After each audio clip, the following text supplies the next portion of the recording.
So, you want to start a balcony garden, do you? Who, me? Yes, you. You want to start a balcony garden, right? I do? Timmy, the script. Yeah, yes, I very much want to start a balcony garden. But But I don't know how. well, Timmy, you've come to the right place. I am going to show you how to start a balcony garden in 2 easy steps.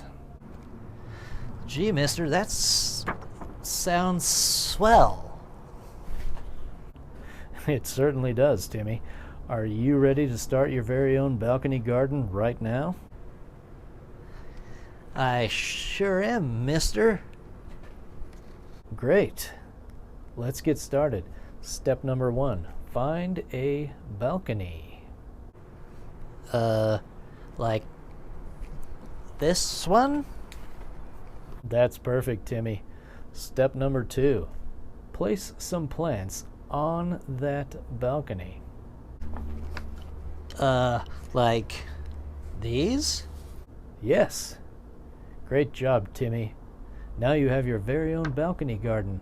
Wasn't that easy? It sure was, mister. Thanks. No problem, Timmy. No problem. And there you have it. In 2 very simple steps, you've got your own balcony garden. I hope you liked this video. Give it a big thumbs up if you did, and I'll see you on the next one. Just kidding.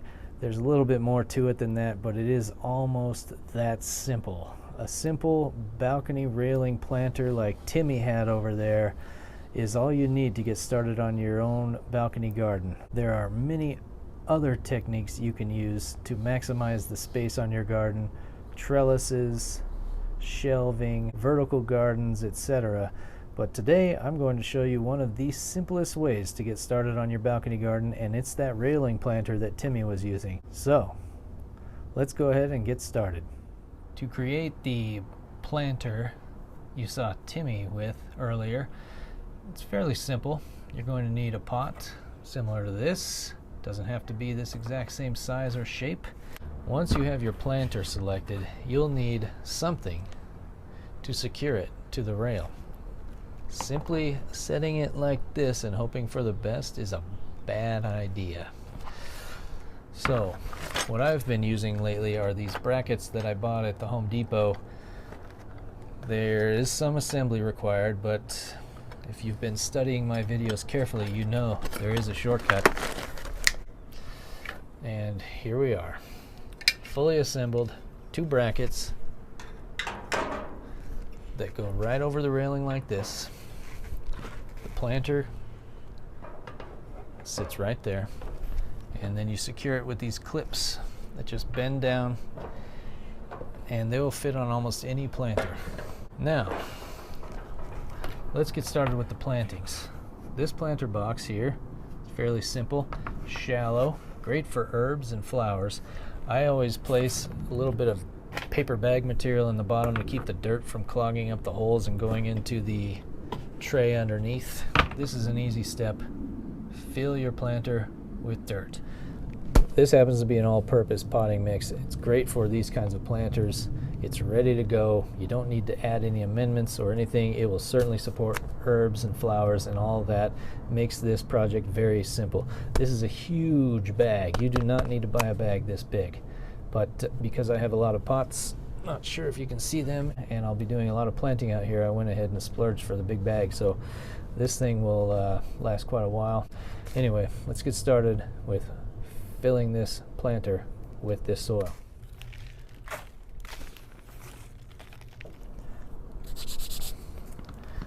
And it's that easy. The next step is to plant the plants. We're going to need some plants. Here we go. I have here lemon thyme, rosemary. This happens to be barbecue rosemary, my favorite kind of rosemary. Just kidding, I've never had it. Apparently it's good for making flavorful barbecue skewers. Any rosemary will do. And here is some hot and spicy oregano, which has maybe a bit of a bite to it, but you don't have to select these herbs. But these herbs all grow together very nicely. They take the same amount of watering, same amount of sun, which is also a very good idea to keep in mind. You don't want to plant something in here like rosemary that needs a lot of sun, and then something else like, I don't know, a fern that doesn't want sun, because these plants will exist in the same planter for the rest of their lives, more or less. Anyway, let's get started on the planting. We'll start with the thyme. I like to take my label and put it in right away, just so I don't forget, even though it's fairly obvious what's what here. It's just a good habit to get into. To get these out, normally you just have to give it a little pinch, and this one came right out real nicely. Now, this does not have a lot of roots curling and curling around the bottoms here, so this thing could take a little bit of a teasing, but it's not too terrible. If you tease these out just a little bit, they'll start growing out rather than continuing to grow in a circle. But again, this one isn't in that bad a shape. So what I like to do is just make a hole roughly this size for the plant.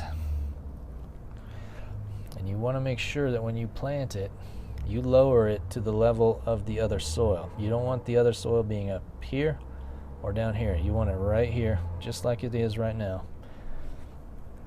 So that looks about right. Then backfill around, pressing down to compress the soil just slightly. You don't want to use your full strength here and pack it, but you want to get it in there like that. Next plant, same thing. Dig a hole roughly the size of the plant, tease the plant out of the pot. Ooh, here we go. This is a great example of a root-bound plant. See how these roots just swirl and swirl and swirl around? These need to be teased out. So it's as simple as just working them out ever so slightly. Don't be afraid to do a little bit of damage. You want to get these out, pointing out, so that they know it's time to go this way rather than this way. That looks pretty good there. Might need a little bit more dirt in the bottom of this hole to bring it up to the right level. And in it goes. Backfilling. And then the next herb here is the oregano. Now this is a smaller container. I couldn't find any larger specimens. Let's get our tag. Work this thing out just a little bit. You don't really want to pull on this plant to get it out. You just want to support it, hold it, and out it comes. Again, tease those roots a little bit if they look compacted, just to get them out. And this hole does not need to be as big as I made it. I'm going to go right about there. And there you have it. Next step, give it a little water. Get the soil compacted around the plant. Get it off to a good start. Okay, now it's ready to go out into the sun, onto the railing. So what we do is, very carefully, it's hard at this angle, place it on the brackets, bend these tabs over. You can use a pair of pliers if you need to, but most of the time they bend pretty easily. This will hold the thing down so it doesn't slide off the brackets and fall to its death. And there you have it, your very own balcony railing planter full of delicious herbs. I hope you found this video informative and mildly entertaining, maybe. If you did, make sure to give it a thumbs up and stay tuned. I'll be putting a lot more planters out here on the railing, as well as utilizing a lot of other techniques to maximize my small space here. Some climbing trellises, some shelving, that sort of thing. Stay tuned for further episodes, and have a great day.